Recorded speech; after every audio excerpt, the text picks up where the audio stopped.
So a lot of big things happening in the world. Before we go to sports, let's go really to the other side of the world, upside down. Let's flip the globe and go to Australia, a very quiet country. Our cousins, they were part of the Commonwealth.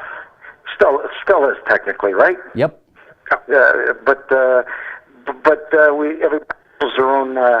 Everybody has their own jurisdiction now, right? And a great country. One of the only places I've been lucky in my life to see the world, this great, incredible planet. I have not gone. I've been to Korea. I've been to Russia. I've been to China. I've been to Europe. I've been all over the world except for Australia. Would love to go. Australia had massive tragedy. A quiet day in downtown. A gunman walks in. A crazed gunman, lone wolf, which is the new scary terrorist now. The lone wolf is a scary terrorist because you don't see him coming. And unfortunately for countries that are very democratic, where they give people as many rights as possible, because this guy technically should never have been on the street. Huge history of criminal activities, and yet he made bail. I mean, what the fuck was the judge thinking? Took over a chocolate store, terrorized the hell of people. I don't think they'll ever be, even the ones that made it out alive, thank God, will ever be normal again with an experience like that. And two, people lost their lives for no reason, and the gunmen too. 16-hour standoff.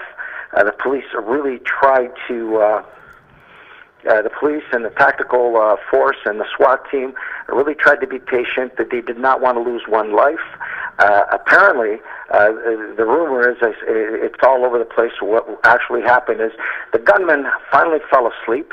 The manager of the chocolate store made a decision, a fatal decision for his life. Poor guy tried to take the gun away from him.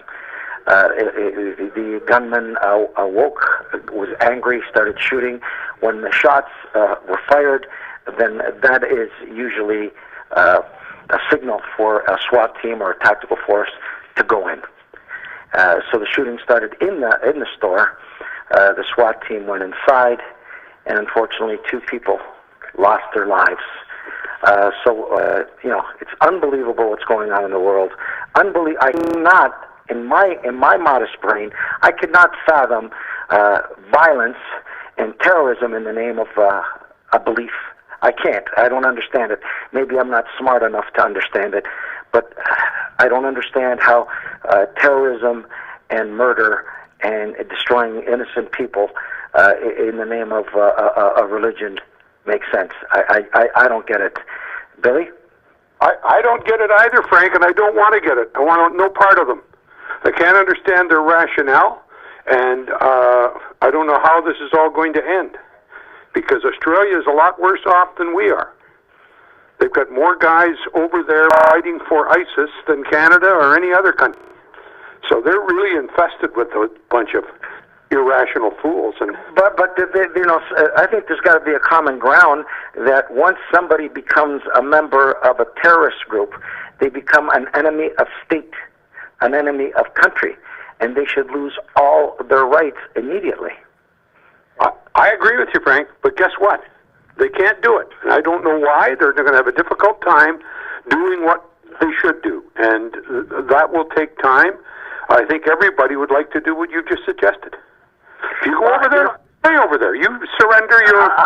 I think you should become an enemy of state. I mean, that's something that was reported on CNN and some of the major news networks, CBC, and they're saying that the United States, Canada, a lot of England are going to have some problems that when these people come back. They're coming back. They have passports. They should really put together a task force and have all of these people that are fighting in this terrorist war, this apocalyptic war. It's an apocalyptic war of a proportion that hasn't been seen in a while, even though some experts would say the war in Rhodesia and Rwanda and the former Yugoslavia and what happened in World War II with the Nazis was basically just as horrible, if not more. Perry, what are your thoughts on this? Well, I'm a little distraught about just in the bottom part of the story that we're talking about, just some of the notes here. It says he reportedly has a record of sending hate letters to families of Australian soldiers killed overseas. I find that troubling in and of itself. That it's these are soldiers that sacrificed their lives, and now to have someone come back and terrorize the families. They've already been terrorized enough by losing their loved ones. Now he's going to actually terrorize the families. This is kind of the worst, in my opinion, type of atrocity, because it's, soldiers sacrifice their lives for the freedom of others. Now you're basically taking these individuals and the families and putting them through hell again. That's what I find just... Well, that's an indictable offense in the United States. That's criminal harassment or stalking or whatever you want to use. And I don't understand the judge who allowed bail. I mean, this guy must have had a great lawyer. I mean, I don't get it. I understand it's incredible in a democratic country to honor the rights of people, and that's what makes us great in democracy. But I mean, you need to protect the people too. Well, no, Frank, we're trying to do that in Canada. We're trying to stiffen the laws. We're trying to stiffen the sentencing, and we're getting great pushback from the communists, including the Liberals and the New Democrats. And that's what we have to look forward to. If we don't keep somebody on the throttle and make sure this is not as liberal a society as about 40% of the people would like to have, we're going to have a hell of a mess. But Billy, you're going to need somebody, a politician with a big set of balls, right?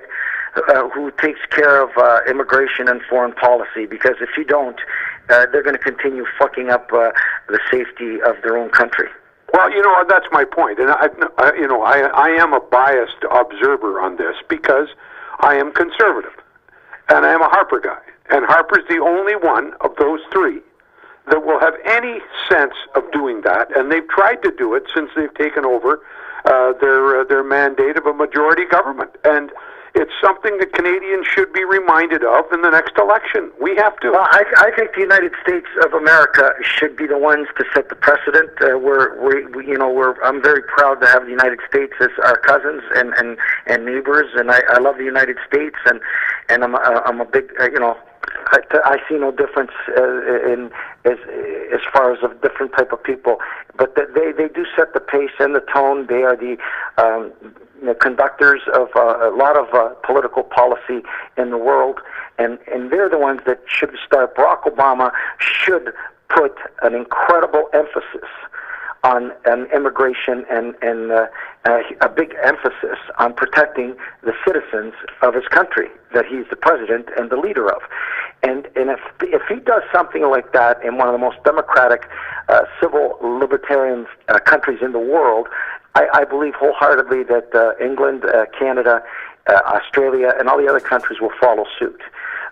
You need somebody to set the pace here. I mean, enough is enough. It's bullshit when somebody can walk into the state capitol and shoot two unarmed soldiers and then walk into the House of Commons and be ready to kill everybody, right? I mean, and he was on the police radar. And you go to Australia, and this guy does the same thing, and just tragic.